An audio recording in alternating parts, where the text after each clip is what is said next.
Hi everyone, Grant K here for the Flame Premium Learning channel.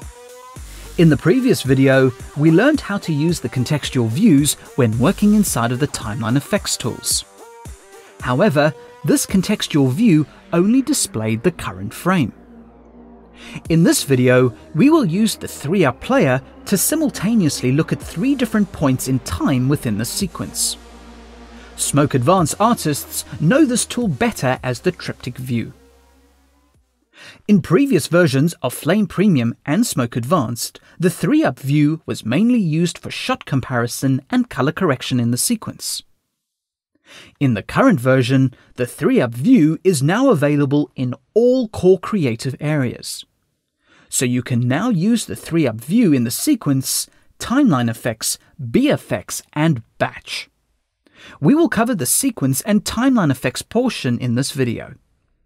At a later date, I will look into producing a video showing the 3-up view in BFX and batch. However, the workflow is consistent and it is not too challenging to figure it out.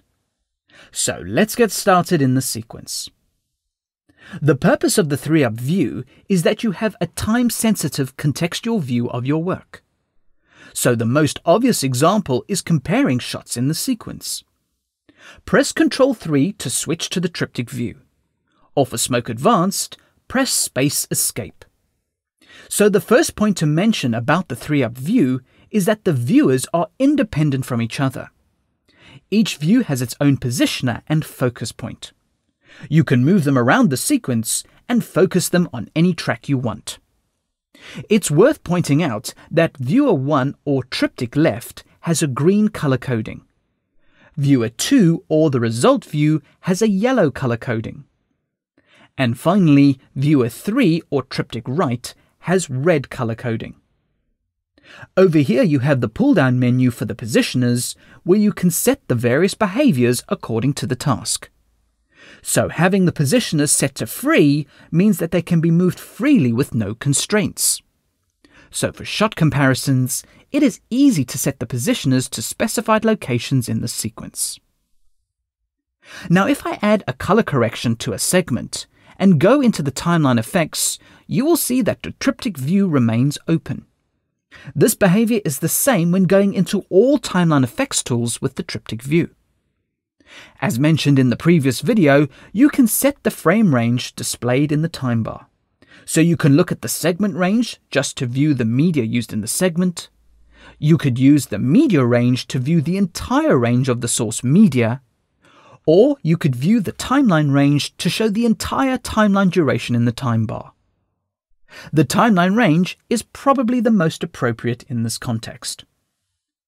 As before, when you select each viewer, its representative positioner will become active in the time bar.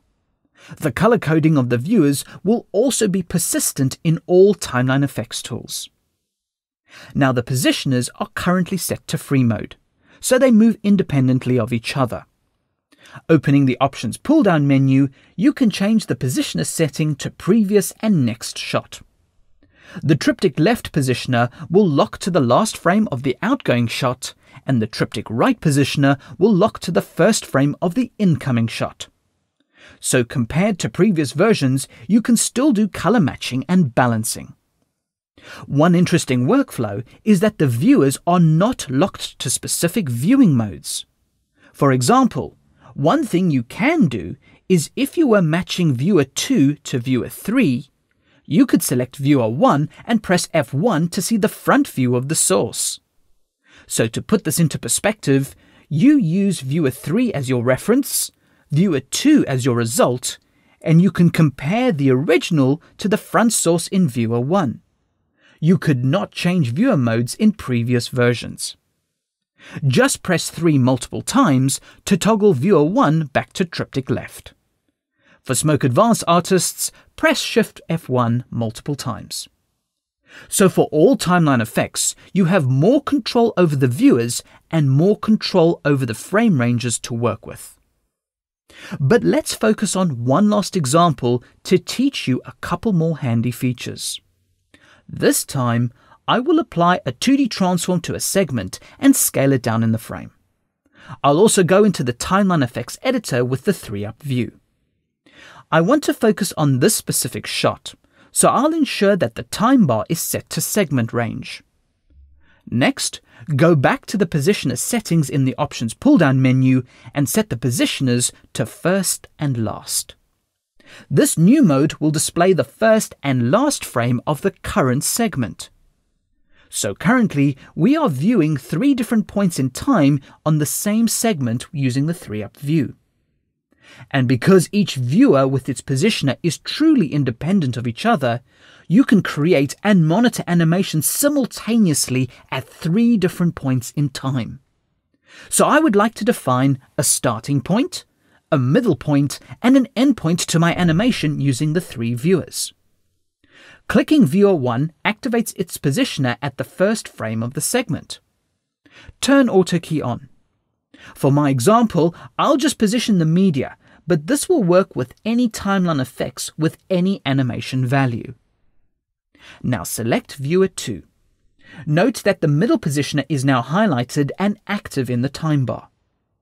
I'll just shift the media to the other side of the frame.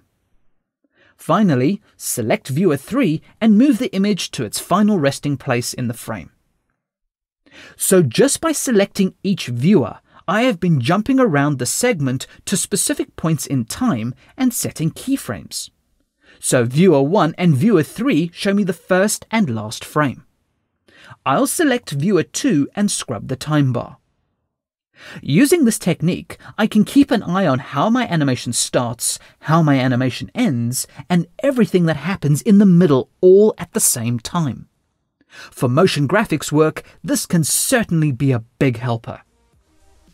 I will reiterate one last time that the 3-up viewer functionality is also available in BFX and Batch.